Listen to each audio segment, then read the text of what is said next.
Bienvenidos a 360 grados, una visión global de la noticia, un espacio para debatir sobre todo lo que sucede en Colombia y en el mundo. Hoy iniciamos 360 con una entrevista con el hombre responsable de definir, de formular, de ejecutar la política económica en Colombia. Hablamos del ministro de Hacienda, Mauricio Cárdenas Santamaría. El ministro de Hacienda Cárdenas hablará con nosotros de varios temas. ¿Cómo está Colombia en sus cifras económicamente, en los planes para salud, en educación, proceso de paz, impuestos y mucho más? Esta noche, Mauricio Cárdenas habla en 360. Y también nuestro debate de esta noche, empezaremos con la eliminación de la visa Schengen para colombianos, la cual permitirá que se pueda viajar a 26 países de la Unión Europea. El Parlamento Europeo aprobó por mayoría retirar la visa Schengen para Colombia y Perú. ¿Qué significa esto para una Europa golpeada fuertemente por la crisis económica? Debate hoy en 360. Y también esta noche al cierre hablaremos de la misión de observación electoral de UNASUR, que estará presente en las elecciones en Colombia. La misión acompañará las jornadas electorales para Congreso y Parlamento Andino, que se llevarán a cabo el 9 de marzo, y las presidenciales, que se van a realizar el 25 de mayo. ¿Por qué causa desconfianza en algunos sectores la veeduría de UNASUR? Esa es una pregunta para nuestros panelistas esta noche en 360. Y no se muevan, que ya en segundos le damos la bienvenida al ministro de Hacienda, Mauricio Cárdenas.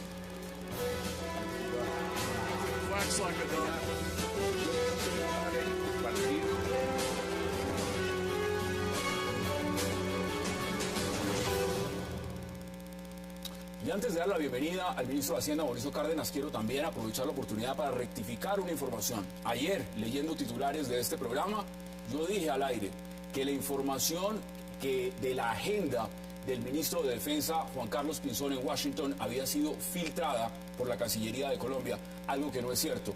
Esa información fue filtrada por la oficina de prensa del Ministerio de Defensa. Y en ese sentido, como caballero y como periodista responsable, rectifico esa información y le pido disculpas a la canciller María Ángela Holguín y a la Cancillería. Y aprovecho la oportunidad para invitarla a este set a que venga y hablemos de varios temas, entre ellos incluida el visado Schengen. Ministro, qué placer y gracias por aceptar esta invitación. Muchas gracias, el gusto es mío, Sazán. Bueno, ¿cómo van las cifras? Mire, el primer periodo está en en la ronda final. ¿Cómo va la economía y cómo va su agenda y su cartera? Pues usted ha visto que el presidente ha estado recorriendo los diferentes ministerios en los diálogos de gestión, donde se habla de cómo van las tareas en los diferentes ministerios. Ayer estuvo en el Ministerio de Hacienda y yo puedo decir que en todas nuestras áreas de competencia los resultados son muy buenos. Yo me siento muy orgulloso por lo que se ha logrado en materia económica en Colombia. Obviamente hay que aspirar a más, tenemos que lograr mejores resultados, pero las cosas van muy bien. Es decir, se queda otros 4 años y ya se gana la reelección. Eso sí no lo puedo decir yo, pero lo que sí... ¿Le gustaría? No, lo que sí creo es que el país está bien enrutado en materia económica, el diario vivir de los colombianos ha mejorado, la gente tiene más empleo, los ingresos han mejorado, para que el país va bien, es más fácil conseguir crédito, el crédito está más barato, los indicadores económicos son buenos. Mire, a este gobierno le tocaron paros de todo tipo, pero usted es un hombre que lleva en las venas también sangre cafetera. ¿Cómo ve lo que está pasando con los cafeteros, los subsidios y lo demás, y todo el tema agrario en general en el país? Bueno, el año pasado fue duro en ese sentido. Fue un año de malos precios, no solo en el café, sino en otros sectores agrícolas, pero afortunadamente hoy en día las cosas han mejorado. Por un lado, pusimos más recursos sobre la mesa para apoyar al sector agropecuario, pero también nos ha ayudado el factor suerte, porque han subido los precios. Hoy la carga de café está a 722.000 pesos. 722.000 pesos. Cuando al comenzar este año estaba en 400.000 pesos. O sea, el efecto de aumento en los precios internacionales, más el aumento del dólar. ¿El recaudo? El recaudo va bien también, va mejorando. Pero fíjense lo que significa esto para una familia cafetera colombiana. Vendía su café en 400.000 pesos en enero, hoy lo venden en 722.000. Eso genera un alivio grande para la situación de 500.000 familias que viven del café. Cuando usted llegó al ministerio, ¿cuáles fueron sus metas? ¿Qué dijo que es lo primero? O sea, uno se pone metas en cualquier lado. ¿Cuáles son los objetivos que quiero cumplir? Bueno, yo llegué un 2 de septiembre y el presidente me dijo, le doy plazo hasta el 1 de octubre para que usted planee, diseñe y le presente al Congreso una reforma tributaria. Pero, pero a ver, la reforma la han criticado, ¿no? La han criticado. Aquí nos escriben contadores todo el tiempo diciéndonos esa reforma no ha recaudado lo que es, eso nos complicó la vida, no hemos podido evolucionar como lo habían prometido. ¿Qué dice usted frente a esas críticas? No, la reforma ha sido exitosísima. ¿Por qué? La reforma tenía un objetivo: quitarle los impuestos a la nómina, que eran un freno de mano a la generación de empleo en Colombia, y que el país avanzara en el empleo formal.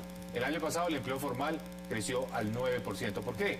Porque le quitamos a las empresas, a los empleadores del país, a quienes contratan mano de obra, unos impuestos que eran un verdadero obstáculo. Los aportes al SENA, al ICBF y a la salud. 13,5% de la nómina, que era el pago de impuestos, se eliminó. Y lo reemplazamos con un impuesto, que es el impuesto a las utilidades de las empresas, que efectivamente va a hacer que quienes tienen más utilidades paguen más. ¿Y se ha recaudado? Sí, ese impuesto se llama el CREE, que es una contribución especial para la equidad. Y por lo tanto es el sector productivo colombiano que tiene altas utilidades el que debe pagar esos impuestos. Y le quitamos a miles de pequeñas y medianas empresas en el país los impuestos a la nómina. Eso fue muy importante. El empleo es lo más importante. Al final del día, usted me preguntaba cuál es la meta. Lo más importante para un ministro de Hacienda es que el país genere empleo, pero no cualquier empleo, empleo formal, de calidad, pero mire, empleo seguro. Nos han criticado mucho en el tema del empleo, que aquí el empleo es informal, ¿no? Y se califica el empleo informal como si fuera un empleo real. Y sobre todo también en lo que ha sido la variación del salario mínimo, que es mínima. Ahora, ¿eso cómo lo explican desde el Ministerio de Hacienda? A ver, dos temas ahí. Empleo formal. Empleo formal es el empleo en el que el empleador le hace aportes al trabajador para la salud y para las pensiones. Ese es un empleo formal, que la persona consigue trabajo y el mismo trabajo le da la protección en salud y pensiones. Ese empleo está aumentando al 9%. Y el empleo informal, donde el empleador no hace ningún aporte y en muchos casos le paga menos del mínimo, es decir, no cumple la ley, está cayendo al 2%. Ese es un gran resultado, porque el país está pasando de ser una economía llena de informalidad a un país donde la gente tiene trabajo, que le da bien beneficios, que le paga bien, que le da los aportes a pensiones. ¿Cómo vamos con los parafiscales? Esos los desmontamos en parte muy importante y los estamos reemplazando con este otro impuesto que es el CREE. SENA y ICBF, ahí está, que tenían la preocupación de qué iba a pasar con su plata, pueden tener la certeza y la tranquilidad de que están recibiendo más recursos de los que tenían en el pasado. Por eso es que el SENA y el ICBF han podido aumentar la cobertura de sus planes. Más jóvenes formándose y capacitándose y más menores de la primera infancia en Colombia teniendo atención integral. Han criticado, y es un tema ya de campaña política también, el tema de la mermelada en este gobierno. Y pues la mermelada sale del presupuesto. A usted le toca manejar el presupuesto. Hay hasta una gran denuncia del cartel de la reelección. 3 billones de pesos en mermelada a partidos políticos. ¿Qué dice usted frente a eso? Mire, este gobierno se ha caracterizado por generar más ingresos, hacer más inversión pública y hacer esa inversión con los alcaldes y los gobernadores. Hemos tenido una relación muy buena con los alcaldes y gobernadores independientemente de su orientación ideológica. Entonces, muchos de los proyectos del gobierno nacional, mucha, digamos, inversión pública se ha hecho en las regiones. Colegios, acueductos, ¿Cuánto se ha gastado? Deportivas. ¿Cuánto se ha gastado ahí? ¿Cuánto se ha invertido en eso? Eso sea, pues billones de pesos, que los hemos hecho con los alcaldes y los gobernadores. Pero yo siempre cito este ejemplo. Claro que ha habido más proyectos regionales, claro que ha habido más recursos para el desarrollo, porque eso es prosperidad. Pero eso no ha estado asociado a un partido político, a una afinidad con el gobierno, ha estado asociado al interés del gobierno de hacer proyectos con las regiones y en todo el país. Uno de los departamentos que más ha visto incrementar su presupuesto de inversión, y lo dice el propio gobernador, es Nariño, que viene de otra orilla ideológica completamente diferente y está a la del recibiendo. gobierno. Y está recibiendo, y él es el primero en reconocerlo. Mire, usted es conservador. ¿Cómo vio la convención conservadora? Pues ahí sí, Hassan, entro en un territorio que es muy difícil opinar porque incumpliría el manual de Carreño, no el de urbanidad, sino el de la procuradora delegada. Entonces no me puedo meter, no me puedo meter en política. Bueno, entonces de política, en esa parte lo entiendo. Sí. Ahora, hablemos de Isagen. ¿Qué pasó con Isagen? Y no ha salido todavía el fallo final y ya Isagen se vendió. Pues ¿No debió esperar un poquito? No, a ver, primero, el país entendió la importancia de vender Isagen. Para mí ese es un gran logro, el país lo entendió, porque el país ve que hay una enorme necesidad de construir carreteras, el país necesita mejorar enormemente en términos de infraestructura y que tenemos unos activos que podemos movilizar hacia la infraestructura. Unas centrales eléctricas que no se van a ir de Colombia, que están bien reguladas, que prestan un servicio, pueden pasar a manos privadas y con esos recursos hacer las autopistas que necesitamos. El país entendió esa propuesta, porque es la propuesta que más le conviene a Colombia en términos de empleo. Vinieron, como es natural en una democracia, debates, la controversia necesaria, en fin. Los jueces de la República que han evaluado este caso no han visto méritos para parar el proceso de... ¿Medidas cautelares? No ha habido medidas cautelares. Si llega a salir una la próxima semana, no, en el hipotético. Es decir, eso, pues obviamente nosotros tenemos que respetar siempre la independencia y los fallos de la justicia, pero hasta el momento, por todos los caminos que se ha tratado de demandar el proceso, no ha habido, digamos, acogida por parte de los jueces. Mañana se publica en los principales diarios del país el reglamento, el aviso para la oferta de las acciones para la segunda etapa. Ya se surtió la primera, que es en la que se ofrecen las acciones a las entidades de economía solidaria, a los trabajadores de Isagen, a los pensionados de Isagen. Ese proceso culminó, se vendieron muy pocas acciones en esa primera etapa. Ahora esperan el grueso. Ahora se vende ya el resto de las acciones, 57% de Isagen. ¿Cuánto es el recaudo? 5 billones de pesos. 5 billones. 5 billones. El compromiso con el país.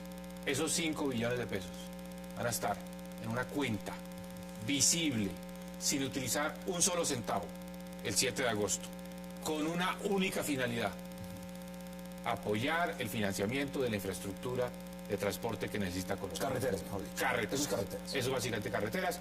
En este momento, solamente, pues en este momento hay 9 licitaciones abiertas que requieren aportes de capital de 13 billones de pesos.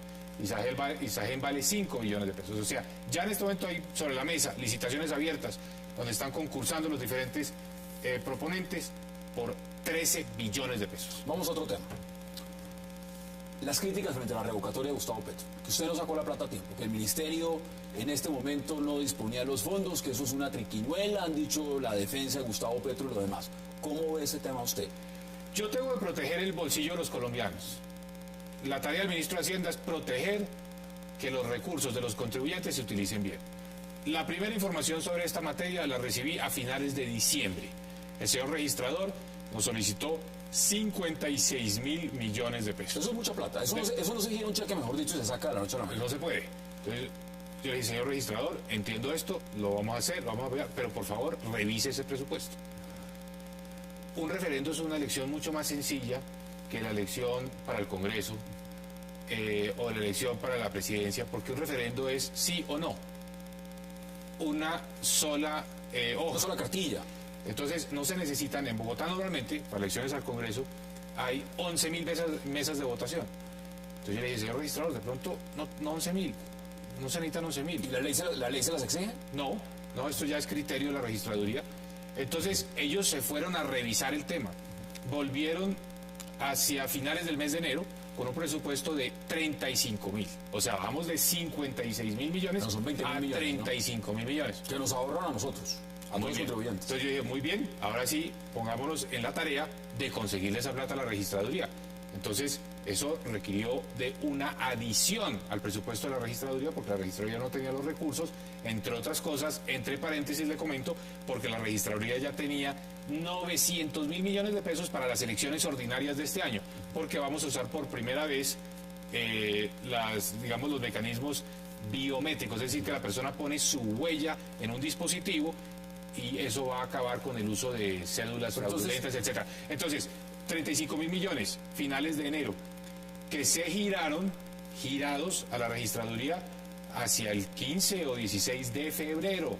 O sea, no estamos hablando de más de 20 días en conseguir 35.000 millones de pesos. Entonces, ¿a quién lo pueden criticar por eso? Y cuando se dice que esto no le favorece al alcalde, que políticamente la ley hay que cumplirla y el plazo son 60 días, y en 60 días tiene la registraduría que tener y hacer la revocatoria, y eso no se cumplió, ahí, ¿qué dice el Ministerio de Hacienda? Dice, no, pues la excusa es que usted tiene que recoger los fondos. Nosotros hicimos una tarea, pero abrumadoramente diligente, de conseguir en menos de 20 días 35.000 millones de pesos y ponérselos en la registraduría. Ya de ahí empieza a contar el tiempo que necesita la registraduría para hacer los contratos. ¿Usted va a votar la revocatoria? Yo, claro que voy a votar, como voto todas las elecciones. ¿Secreto? Secreto. No me cuenta ni sí ni no. No. De nuevo, tengo esa restricción de la doctora Carreño. Me la informo, procuradora tengo delegada. que hacer una pausa muy breve. Vamos a hacer la pausa entre 60 días. Regresamos con el ministro de Hacienda, Mauricio Cárdenas Santamaría. No se vaya.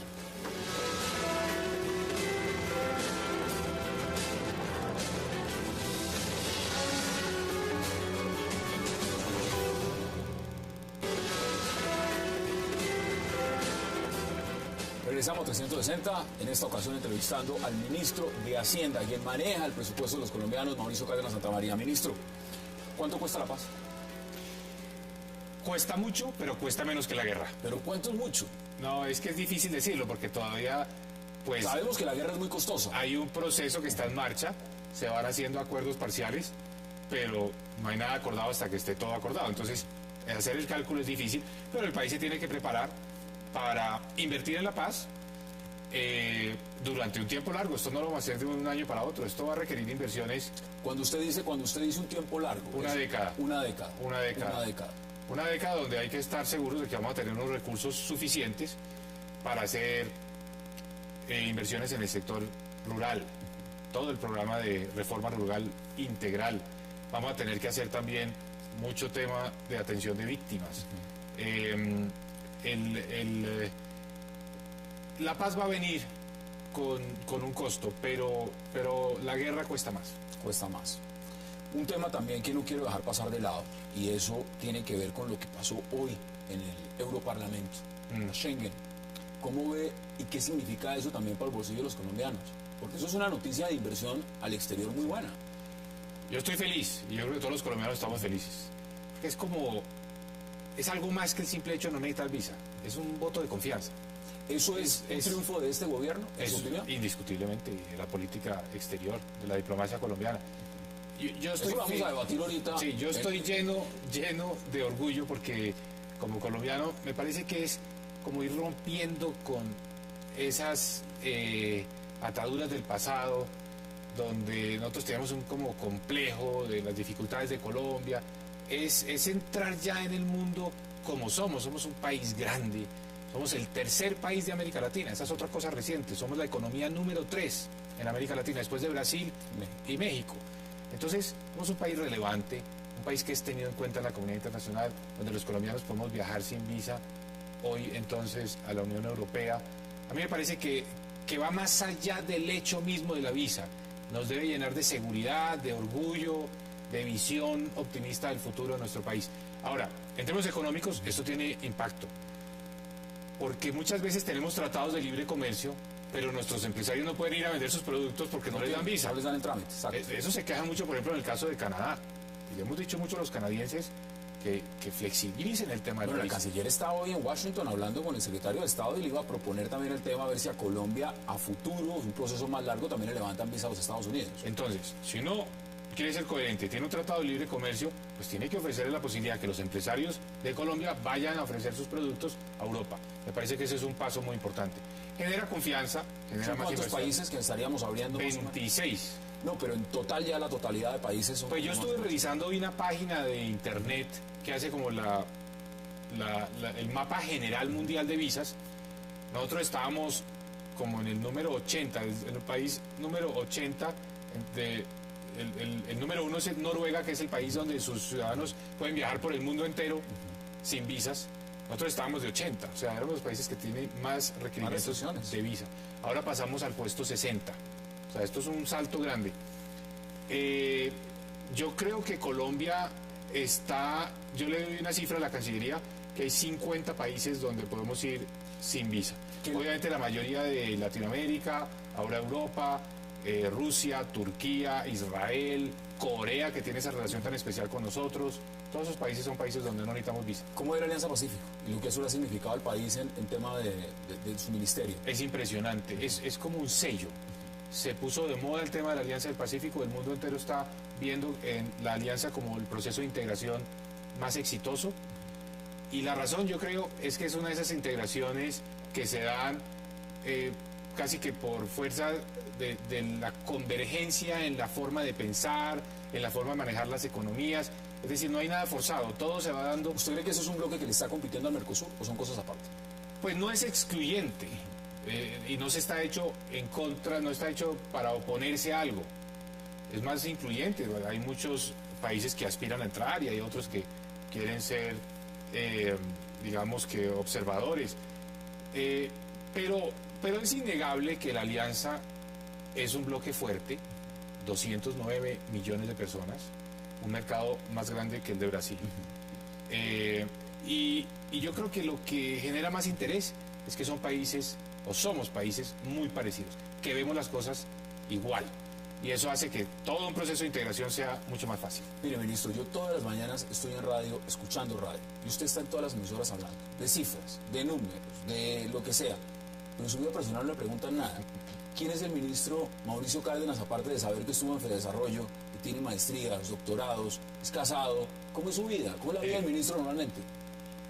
¿Es aburrida? No, tengo 3 hijas, adolescentes 2 y preadolescente 1.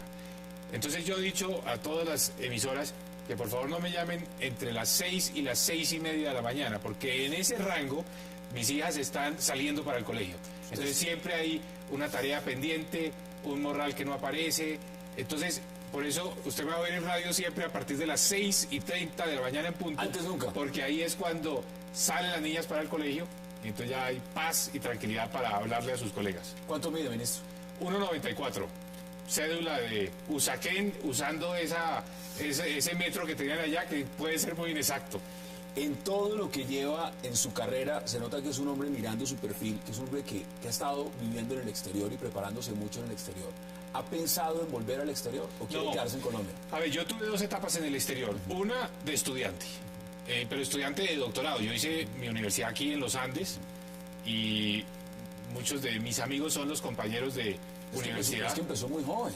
Entonces, digamos que esa red de la Universidad de los Andes, sobre todo en economía, que está por todas partes, es muy importante. Hice mi doctorado, estuve 4 años estudiando en California y después tuve otra etapa en el exterior de 3 años trabajando en Washington en un centro de estudios que es como una especie de un Fedesarrollo.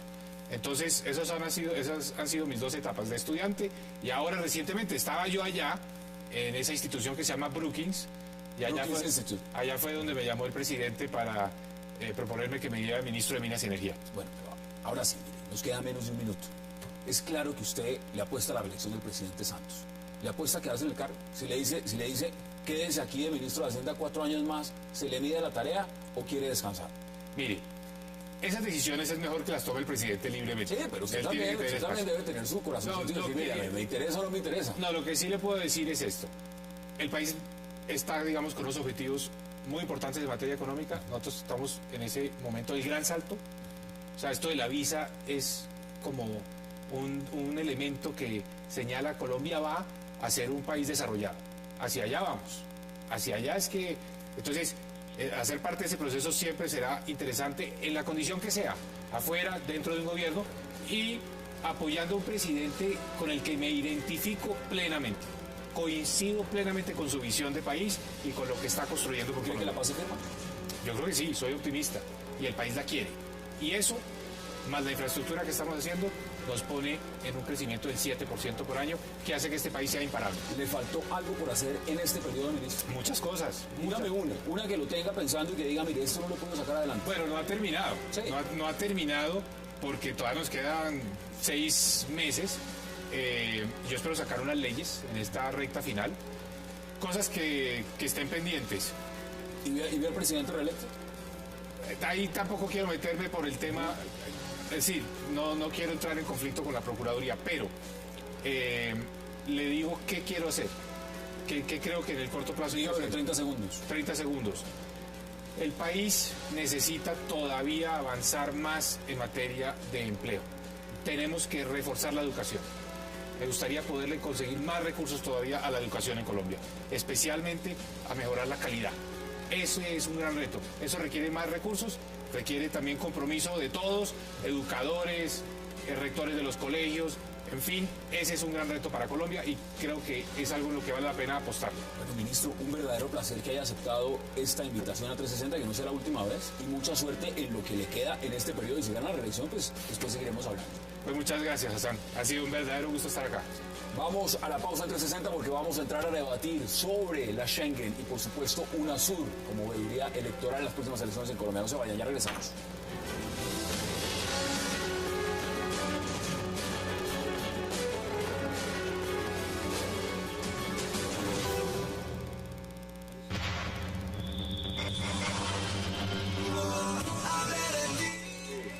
Al Parlamento Europeo, a todos los presidentes y primeros ministros de Europa que nos ayudaron, y en especial al presidente Rajoy de España, quien fue el que tomó la iniciativa un día de mi cumpleaños y me dijo: vamos a hacer una cruzada para quitarle esa antipática visa a los colombianos, y con lo que hoy sucedió, eso ya es posible.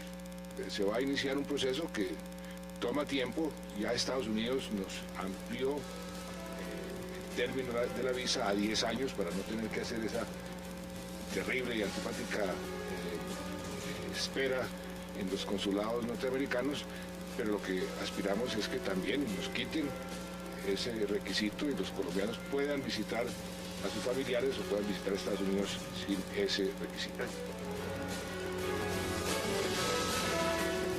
Regresamos a 360 y le doy la bienvenida a este bloque para debatir, por supuesto, a Felipe García, a Jesús Muñoz, a Alejandro Peláez y a el doctor Ramiro Zambrano. Gracias por aceptar la invitación. Gracias. ¿Cómo ve la Schengen? Pues yo pienso que el caso de Colombia es uno de 20 países a los que les quitan una visa de corta duración. La importancia en ese tipo de cosas es el efecto económico que puedan tener. Y yo creo que por tratarse de una visa Aquí el de ministro estaba visitante... feliz. Sí, pero yo no veo qué es lo importante, distinto a que naturalmente se ahorra el trámite de una visa para visitantes. Realmente el único efecto positivo que esto puede tener fundamentalmente es para España y para aumentar la demanda generada por el turismo. Punto. No más. No más, no más. Y para los inversionistas no lo ve tanto. De hecho, la promoción de inversión a España está andando para inversionistas. La situación de España es una situación tan complicada que España en este momento está llamando inversionistas y hay gran cantidad de inversionistas españoles esperando a que las obras de la infraestructura que no arrancó y que está anunciada ya para el 4º año del gobierno de las carreteras de cuarta generación puedan arrancar. Llevan 4 años parqueados esperando a que las obras empiecen. Entonces, para mí, el tema del anuncio del presidente, claro, es muy bueno que se elimine la visa para los turistas, pero el efecto económico es... Ramiro, ¿usted cómo lo ve? Usted estuvo de embajador en La Haya. Cuénteme, porque esto no es cualquier cosa. De una u otra manera esto puede significar que a futuro también con Estados Unidos pase lo mismo, o estamos soñando. Indiscutiblemente, Hassan, va a haber una mayor demanda de cupos, va a haber una posibilidad de mayor operación de transportistas aéreos, va a haber un desarrollo y ante todo se pierde el estigma que tenían nuestros compatriotas en todos los aeropuertos europeos. Esto en 1999 era impensable, ¿no, Alejandro? Pues esa época del narcotráfico fue fatal. Yo coincido con el doctor Ramiro en que desde el punto de vista de la autoestima es fundamental que se nos quite la visa. Esto es la culminación de un proceso muy largo. Colombia viene en una etapa de recuperación de muchos años. Esto no es un regalo de cumpleaños como las iba a presentar el crédito no se lo da este gobierno, digamos. No, digamos que es una sumatoria y yo creo que este gobierno ha hecho las gestiones en la Cancillería como corresponde, pero no como lo hace ver el presidente, que es que el presidente Rajoy de España le dice el día de su cumpleaños les vamos a quitar la visa. Hombre, esto merece mayor seriedad. Colombia tuvo una época negra, todos la vivimos, esos años, finales de los años 80, comienzos de los años 90, el narcotráfico, ese estigma, cuando uno llegaba a un aeropuerto internacional, sobre todo un aeropuerto europeo, casi que se pasaba se presumía que uno era narcotraficante, con lo cual uno además debiera presumir entonces que si donde hay un colombiano hay un narcotraficante, según como ellos lo ven, donde hay un europeo habría un drogadicto, porque esto es de corresponsabilidad Es que de en la el año 94-95 aquí le quitaban la visa al presidente. Y aparte decían que era narcoestado. Imagínese usted, entonces a lo que yo quiero llegar es, Colombia viene en un proceso de recuperación de muchos años, ha trabajado intensamente por recuperar primero la seguridad, eso se ha traducido en un mejor clima de negocios y por supuesto en una mejor imagen internacional. Nosotros cada vez somos recordados menos por el narcotráfico, por ese estigma, y más porque somos un país que está encontrando el rumbo. No tan optimista como lo presentaba el ministro de Hacienda hace unos minutos, y yo creo que la economía va bien, pero aquí hay unos temas muy serios, hay unas señales de alerta muy grandes, tenemos el espejo de Venezuela, y si aquí no nos ponemos las pilas frente a las negociaciones con las FARC, no sabemos dónde puede llegar este país. Jesús, la madre patria y la que usted representa, mire, aquí le están echando todas las flores y todos los bombos a la diplomacia española. Ellos fueron los ponentes, los que propusieron, los que dijeron y los que hasta el momento han sacado adelante esto, por supuesto, con la diplomacia colombiana. ¿Cómo lo ve usted? Bueno, hay una cosa que coincido con Alejandro, que hay que tener mucho cuidado cómo se maneja y cómo se cuenta, ¿no? O sea, si el señor Rajoy se quiere poner las medallas, me parece muy bien que lo haga, y que se quiera hacer la foto también me parece magnífico que lo haga, y lamento además que no sea en exclusiva español, porque eso no es cierto. El Parlamento Europeo son un buen número de diputados, de representantes de los diferentes pueblos europeos, y Europa ha cumplido una deuda histórica que tiene con el mundo. Está empezando a cumplirla. Una de ellas es abrir las puertas a la Europa de los pueblos, la Europa de los derechos humanos, la Europa de las diferencias culturales y de las diferencias ideológicas y religiosas. Y resulta que tenía las fronteras cerradas, eso no tenía ninguna presentación, bajo ningún concepto.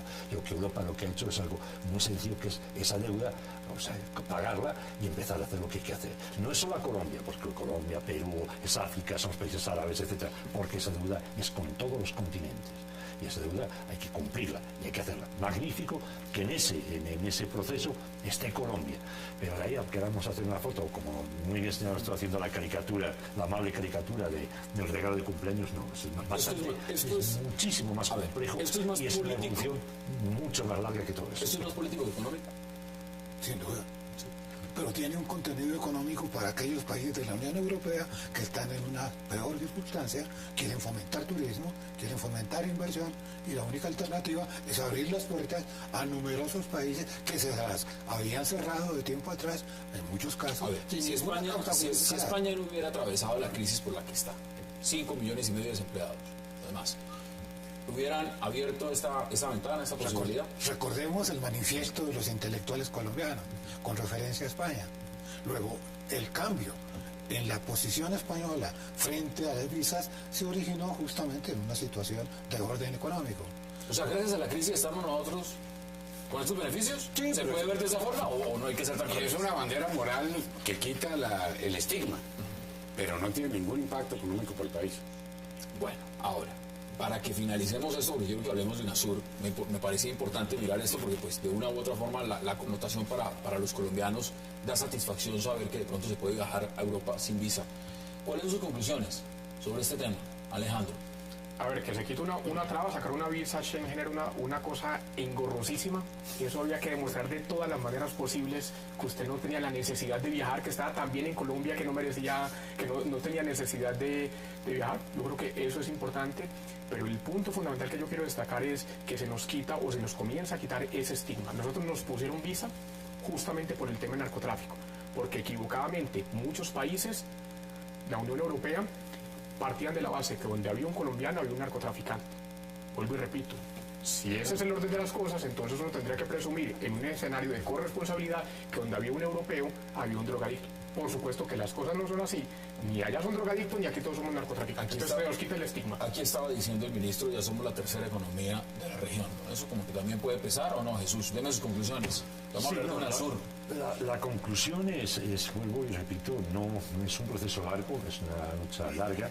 El manifiesto de famosos intelectuales a mí me ha hecho siempre mucha gracia como esa desinformación, o sea, el tema de visas, etcétera, ya no recaía en los gobiernos, eso recaía ya en Alemania, en Estrasburgo, etcétera, eso eso ya no se movía así. Eso, digamos, de alguna forma, los gobiernos como tales, en Francia, Alemania, Italia, ya habían perdido la autoridad en eso. O sea, no es como pasa en América Latina, cada país, cada república decide a quién da, a quién no da visa. En Europa eso ya no existía. ¿Qué es lo que ha hecho Europa? Por una inmensa, además que lo que me parece muy hermoso, me parece, porque ahí están desde los socialistas, demócratas, cristianos, liberales, comunistas, verdes y tal, por una inmensa, aplastante mayoría, dijeron sí. O sea, y eso me parece un mensaje muy interesante, no solo para Colombia o Perú, sino para el mundo. Esperemos que eso avance rápidamente. Felipe, ¿cómo ve usted a UNASUR haciendo una veeduría en Colombia en el proceso electoral? Horror, espanto.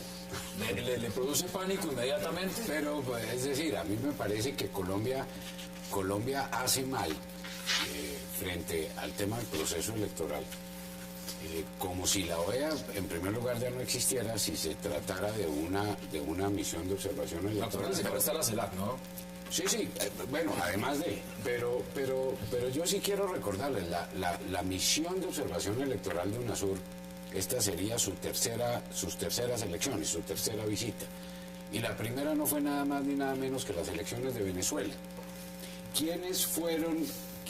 ¿Cuál fue el organismo internacional que corrió dentro de las 24 horas siguientes a despachar una solución para atornillar a Maduro en el poder? UNASUR. Y pienso que es un antecedente que creo que es evidente para todo el mundo, que el apoyo de UNASUR en su momento frente a unas elecciones cuya legitimidad por lo menos fue ampliamente cuestionada, yo creo que es un mensaje equivocado de parte de la Cancillería al haberlo autorizado y de la autoridad electoral, que es finalmente quien está suscribiendo el convenio con UNASUR. A mí me parece que si en algo no tiene legitimidad es en observación electoral UNASUR. ¿Usted cómo lo ve? Yo no creo que Colombia se sume al grupo de países que se empecina en desprestigiar más a nuestro órgano regional. ¿A dónde vamos? Por favor. ¿Cuándo se pensó que las democracias representadas en UNASUR estuviesen vigilando el proceso democrático? Pero mire que UNASUR ni siquiera ha dicho nada de lo que está pasando en Venezuela. Van 17 muertos en protestas estudiantiles y UNASUR no ha hablado. ¿Será que aquí va a decir algo en un tema de una veeduría si le parecen mudos en UNASUR? ¿Cómo ve usted lo de UNASUR, Alejandro? No, esto es el mundo al revés. Esto es como los ladrones de banco cuidando los bancos. Es decir, UNASUR, una organización completamente politizada, con una tendencia castrochavista marcada, es ahora el garante de la democracia en la región. Bien lo señalaba Felipe, la primera experiencia electoral o como observador electoral de UNASUR son justamente las elecciones de Venezuela. Unas elecciones que a todas luces se ha demostrado que fueron fraudulentas y sin embargo UNASUR fue la primera en, avalarlas. Yo agregaría una cosa. En este momento está el canciller venezolano Elías Jawa, que no tuvo suficiente hace 3 días en despacharse frente al presidente Uribe tratándole de paramilitar y asesino. No pudo mostrar las pruebas. Cuando un periodista le dijo, a ver, ¿cómo están las pruebas? Se puso a Hassan televidente. Mire la perlita que dijo este señor, que tal vez ha pasado desapercibida. Dijo, a Uribe lo vamos a derrotar. Es decir, ahí se está hablando o se está insinuando, cuando hay elecciones, cuando el candidato al Senado Uribe está próximo a concurrir unas elecciones en 10 días y dice el canciller de un país vecino, lo vamos a derrotar, ahí habría una injerencia en política. ¿O es que acaso el castrochavismo está pensando en participar en las elecciones de Congreso que nosotros los colombianos tenemos de este domingo en 8 días? ¿Y cómo llama usted a UNASUR, de marcada tendencia castrochavista, a que sea el garante de la transparencia en esas elecciones, cuando el canciller venezolano, liderando UNASUR, dice que vamos a derrotar a Uribe? ¿Usted lo ve igual, Jesús? No, para nada. Yo creo que lo que se ha hecho, me parece que ha hecho bien Colombia. No estoy de acuerdo con eso. Te voy a decir por qué. Primero, que el legislador Carlos Ariel Sánchez es un hombre muy inteligente. Ha demostrado tener unas capacidades impresionantes en situaciones muy complicadas. Ya ha pasado incluso por varios gobiernos y ahí está. Al parecer el alcalde no está muy contento con la registraduría. Pero bueno, cuando la revocatoria está ahí, eso es... A ver, a mí lo que me parece muy bien, es que de alguna forma la democracia democracia colombiana se cubre las espaldas. Es decir, yo no voy a crear el conflicto, me anticipo al conflicto. Si yo le cierro la puerta a UNASUR, ¿ustedes se imaginan el conflicto que se puede realizar?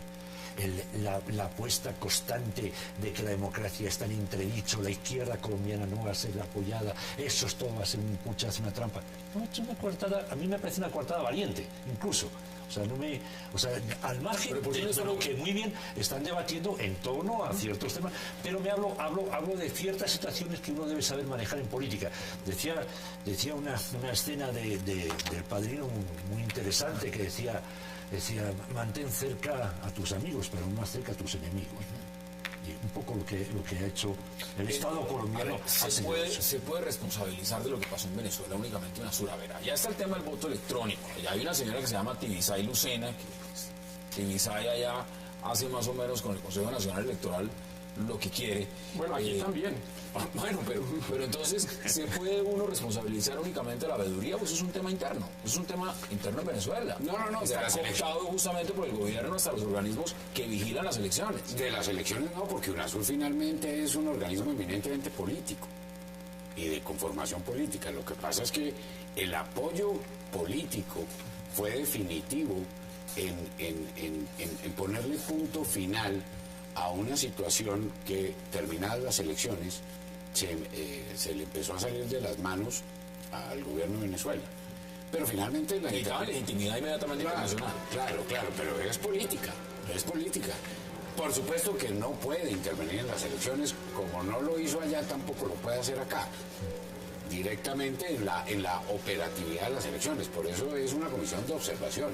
Yo insisto, Hassan, en que la observación debería realizarla la OEA, que no un organismo tan cuestionado como UNASUR. Señor Insulza, que envía a los observadores acá. Bueno, vamos a debatirlo. Vamos a la pausa en 360 y ya regresamos.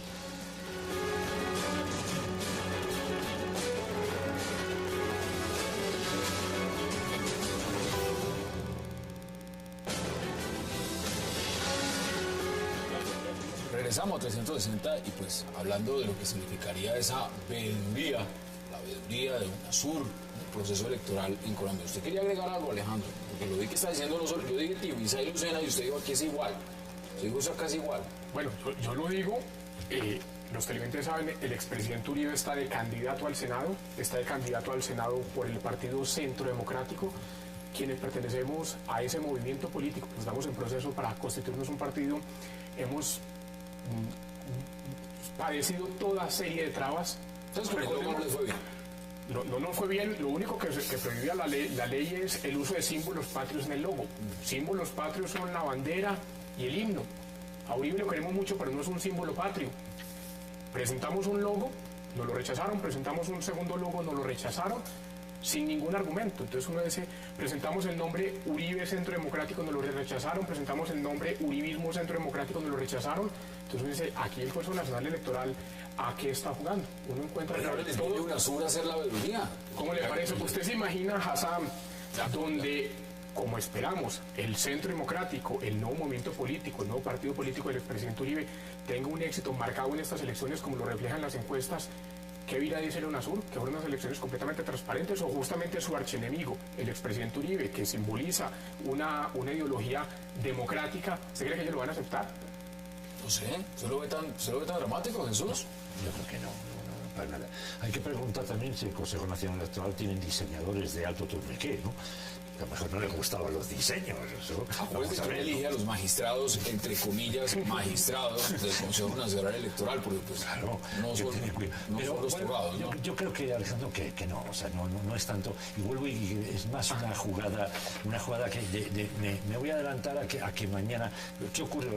Ahí yo creo que también hay cierto tinte de quién fue elegido vicepresidente, a la vicepresidencia en este proceso, ¿no? Entonces, obviamente, ya se empezaron a oír los rumrunes, el gobierno se inclinó a la derecha, no sé qué, no sé cuánto, abandonó a la izquierda, ya empezó. Primero, usted ha hablado de la izquierda, Jesús, 2 veces y ha dicho que, pues, de una u otra forma la izquierda podría sentir garantías con el tema de UNASUR. ¿Vio lo que pasó con el atentado a Aida Bella? Sí. Que resultó siendo el ELN, después de que se acusó a cualquiera, mejor dicho. ¿Cómo ve usted eso, lo que está pasando en la polarización en la campaña en Colombia?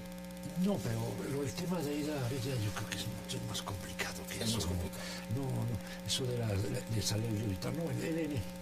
Yo se lo resumo a Jesús. Yo fui gobernador encargado de Arauca por un semestre.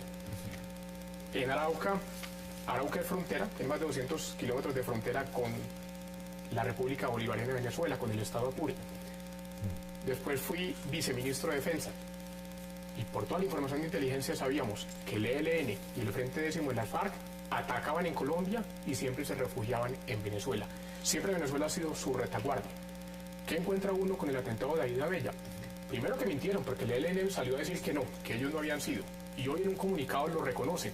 Lo reconocen con cinismo además porque dicen, nosotros estamos haciendo control en una carretera, unos vehículos no se quisieron detener, entonces nosotros procedimos a dispararles. Es decir, el control en las carreteras en el departamento de Arauca no lo tienen las instituciones del Estado, fuerzas militares, Policía Nacional, como corresponde en el Estado de Derecho, sino unos bandoleros terroristas que por demás se refugian en territorio venezolano, en estado Apure, con un gobierno dictatorial que es el promotor de UNASUR. Esto no es hilar fino. Pero también dijeron en su comunicado que habían disparado primero A los escoltas de David los Abella. escoltas antes que ¿Cómo en usted? legítima defensa.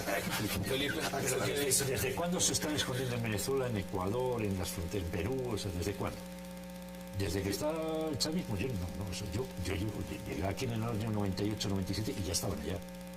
O sea, eso no, eso Estaban, sí que... Jesús, vamos, estaban en Arauca. te lo puedo Cuando decir, comienza la política de seguridad corresponsales teníamos que ir a la seguridad Lo sacó del país. Exacto. No, ya estaban fuera. Lo sacó del país. Es que no se olvide Si que nos este tocaba, pregunta a los corresponsales, 15 años. tú pregunta a los corresponsales de la vieja guardia dónde teníamos que ir a hacer las entrevistas a los comandantes. Pregúntaselo. Pues yo ya que Y no era en Colombia. ¿tiene que cruzar a Venezuela? Venezuela, Ecuador, Perú, o sea, tú tenías que cruzar. Pero también Colombia incluido. No, los encontrabas aquí. Jesús, Colombia no era un paraíso en el año 98 cuando sube Chávez al poder.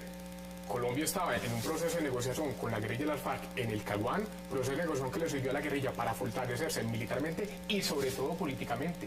Por eso tenían presencia muy marcada en todo el territorio nacional y sobre todo en departamentos como Arauca, Casanare, Putumayo, Nariño, etcétera, etcétera. La política de seguridad democrática del presidente Uribe los comienza a perseguir por un lado con toda la fuerza de las instituciones del Estado dentro del marco del Estado de Derecho, por supuesto, y paralelamente se inicia un proceso de desmovilización que sumado uno a uno los miembros de la guerrilla que se desmovilizaron sería el más grande proceso de paz. Es decir, mano dura, Bueno, estamos en otro, ¿no? corazón Estamos en grande. otro proceso. Es algo que me recuerda eso. Te voy a contar una cosa que me recuerda mucho a eso. Y es como decir, no, es que ETA cruzaba a Francia cuando estaba el partido Mitterrand, el Partido Socialista, ¿no? ETA tenía sus santuarios en Francia. Yo creo que usted que vivió todo eso y lo conoce muy bien. No, eso estaba desde la época de Franco, desde la época de Gaulle, más adelante, de Giscard d'Estaing, que estaba a la derecha francesa. Y ya, estaban allá. No hay que confundir las rutas del narcotráfico con que en ese entonces... Hablo de los santuarios del terrorismo, como está señalando él muy bien. No, o sea, de veras, el terrorismo no tiene territorios. O sea, eso No, en eso estamos de acuerdo, pero lo que no puede decir es que durante el gobierno de Chávez hubo un muro de contención para que la guerrilla no pasara a Venezuela. Al contrario, fue tapete rojo para que la guerrilla atacara en Colombia, maltratara en Colombia, extorsionara y secuestrara en Colombia y se protegiera en Venezuela. Felipe, ¿cómo lo ve usted? Porque el panorama, aquí están las dos posiciones. Ahora, Para mí es clarísimo que Venezuela ha sido un refugio para las FARC y lo ha sido por muchos años, pero no lo ha sido antes de 1999. De hecho, cuando la concentración del Caguán, que fue 3 años después de que Chávez subiera al poder, cuando la concentración del Caguán, los cabecillas de la FARC estaban en Colombia. Bueno, yo quiero anotar algo. Por esa época yo estaba en la Dirección General de Soberanía de Cancillería Colombiana y tuvimos por parte del gobierno Caldera numerosísimas reclamaciones por el paso de guerrilleros colombianos a territorio venezolano. Y eran abominados, eran perseguidos y teóricamente nos responsabilizaban a nosotros, gobierno de Colombia, por permitir el paso en el Arauca o a lo largo de los 2000 y tantos kilómetros. 5 años después eran protegidos. Claro. el ministro de Defensa, recuerdo, de este caballero, pasó posteriormente a Chávez hasta que Chávez lo votó, que era el enemigo nuestro en todos los encuentros, porque nos responsabilizaba de estar ayudando a los guerrilleros para que pasaran a Venezuela, incluso alguna incursión en que coparon un puesto de infantería de marina en el Orinoco. Y no se me olvide, el gobierno colombiano a los ojos del Se nos está acabando el tiempo y estoy leyendo acá porque estamos en vivo, como siempre, 8:54 PM, nos queda menos de un minuto, pero mañana vamos a estar trabajando en 360 un tema que no pudimos meter hoy en agenda. ¿Usted qué opina de Fabián Ramírez como nuevo negociador de las FARC en Cuba, Alejandro? Me parece que tiene una lectura importante y es Fabián Ramírez pertenece al bloque sur de las FARC. Se ha hablado muchísimo que las FARC están fracturadas, que no hay unidad en la representación que está en La Habana, y el hecho que llegue Fabián Ramírez, pues evidentemente acalla esos rumores. Ahora, yo creo que Fabián Ramírez va a aportar bastante al proceso de negociación por una razón fundamental. Hoy, al interior de las FARC, Fabián Ramírez es el responsable de todo el tema de narcotráfico. Conoce bastante el negocio, conoce bastante las rutas, y si lo que están negociando es el punto tercero de la agenda, el narcotráfico, pues entonces allí tendrá mucho que Y Joaquín aportar Gómez el pidiendo la principal pausa, cartel ¿no? narcotraficante. Joaquín Gómez pidiendo pausa. Pero no se les olvide que no es la primera vez que se trata de mandar el mismo mensaje. La primera vez ocurrió con Pablo Catatumbo, precisamente proveniente exactamente de la misma zona, lo cual me lleva simplemente a dejar planteada una pregunta, y es: ¿por qué habla el presidente Santos de ir detrás de los autores intelectuales en el caso de los asesinatos del Chocó, si es que los autores intelectuales o es que no son monolíticos? Los autores intelectuales están en La Habana. ¿Cómo lo ves en 30 segundos? Eso Me se preocupa acabó el tiempo. Fabián Ramírez, porque Fabián Ramírez es línea dura, es línea muy militarista y es línea muy poco negociadora. Es el sector duro de las FARC sentado en la mesa de negociación. ¿Le Y eso, agrega algo? francamente, me preocupa. ¿Le agrega algo, Ramírez? Yo creo que invariablemente las FARC han notado que hay Titulares de este programa, yo dije al aire que la información que de la agenda del ministro de Defensa, Juan Carlos Pinzón, en Washington, había sido filtrada por la Cancillería de Colombia, algo que no es cierto. Esa información fue filtrada por la oficina de prensa del Ministerio de Defensa.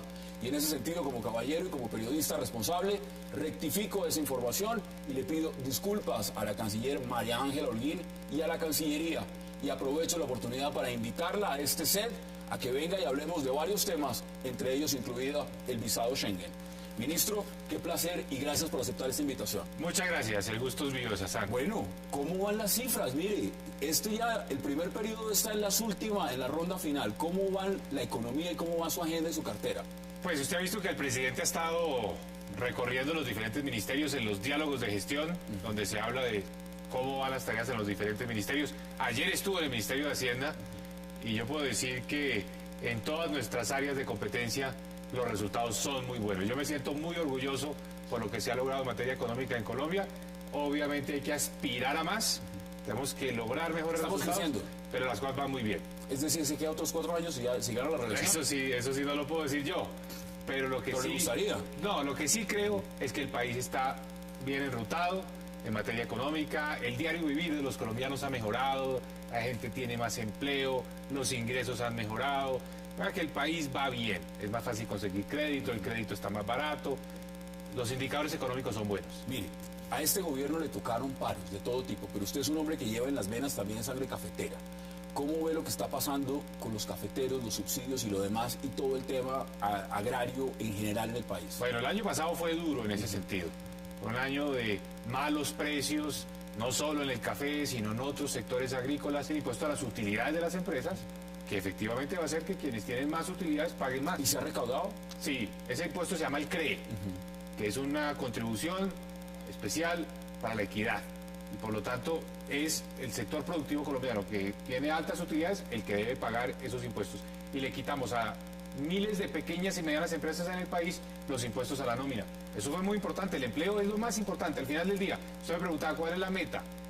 Lo más importante para un ministro de Hacienda es que el país genere empleo, pero no cualquier empleo, empleo formal, de calidad, pero mire, empleo seguro. Nos han criticado mucho en el tema del empleo, que aquí el empleo es informal, ¿no? Y se califica el empleo informal como si fuera un empleo real.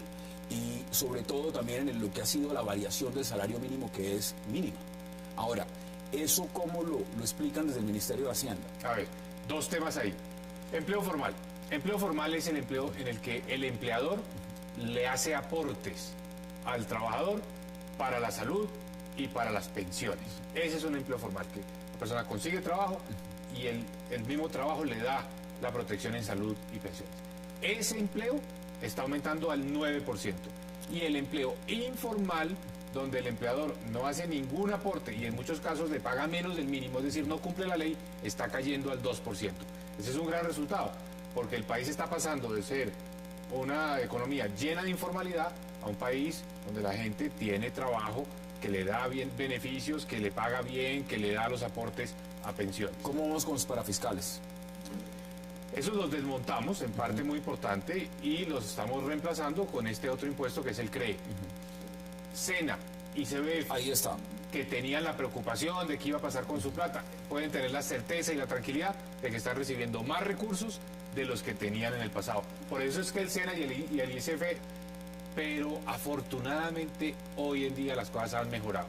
Por un lado, pusimos más recursos sobre la mesa para apoyar al sector agropecuario, pero también nos ha ayudado el factor suerte, porque han subido los precios. Hoy la carga de café está a 722.000 pesos. 722.000 pesos. Cuando al comenzar este año estaba en 400.000 pesos. O sea, el efecto de aumento en los precios internacionales, más el aumento del dólar. ¿El recaudo? El recaudo va bien también, va mejorando. Pero fíjense lo que significa esto para una familia cafetera colombiana. Vendía su café en 400.000 pesos en enero, hoy lo venden en 722.000. Eso genera un alivio grande para la situación de 500.000 familias que viven del café. Cuando usted llegó al ministerio, ¿cuáles fueron sus metas? ¿Qué dijo que es lo primero? O sea, uno se pone metas en cualquier lado. ¿Cuáles son los objetivos que quiero cumplir? Bueno, yo llegué un 2 de septiembre y el presidente me dijo, le doy plazo hasta el 1 de octubre para que usted planee, diseñe y le presente al Congreso una reforma tributaria. Pero, pero a ver, la reforma la han criticado, ¿no? La han criticado. Aquí nos escriben contadores todo el tiempo diciéndonos esa reforma no ha recaudado lo que es, eso nos complicó la vida, no hemos podido evolucionar como lo habían prometido. ¿Qué dice usted frente a esas críticas? No, la reforma ha sido exitosísima. ¿Por qué? La reforma tenía un objetivo: quitarle los impuestos a la nómina, que eran un freno de mano a la generación de empleo en Colombia, y que el país avanzara en el empleo formal. El año pasado el empleo formal creció al 9%. ¿Por qué? Porque le quitamos a las empresas, a los empleadores del país, a quienes contratan mano de obra, unos impuestos que eran un verdadero obstáculo. Los aportes al SENA, al ICBF y a la salud. 13,5% de la nómina, que era el pago de impuestos, se eliminó. Y lo reemplazamos con un impuesto que es...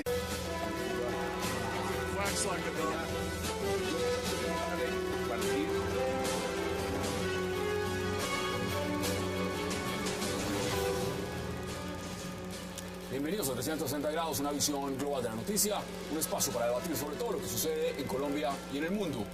Hoy iniciamos 360 con una entrevista con el hombre responsable de definir, de formular, de ejecutar la política económica en Colombia. Hablamos del ministro de Hacienda, Mauricio Cárdenas Santamaría. El ministro de Hacienda Cárdenas hablará con nosotros de varios temas. ¿Cómo está Colombia en sus cifras económicamente, en los planes para salud, en educación, proceso de paz, impuestos y mucho más? Esta noche, Mauricio Cárdenas habla en 360. Y también nuestro debate de esta noche, empezaremos con la eliminación de la visa Schengen para colombianos, la cual permitirá que se pueda viajar a 26 países de la Unión Europea. El Parlamento Europeo aprobó por mayoría retirar la visa Schengen para Colombia y Perú. ¿Qué significa esto para una Europa golpeada fuertemente por la crisis económica? Debate hoy en 360. Y también esta noche al cierre hablaremos de la misión de observación electoral de UNASUR, que estará presente en las elecciones en Colombia. La misión acompañará las jornadas electorales para Congreso y Parlamento Andino, que se llevarán a cabo el 9 de marzo, y las presidenciales, que se van a realizar el 25 de mayo. ¿Por qué causa desconfianza en algunos sectores la veeduría de UNASUR? Esa es una pregunta para nuestros panelistas esta noche en 360. Y no se muevan, que ya en segundos le damos la bienvenida al ministro de Hacienda, Mauricio Cárdenas.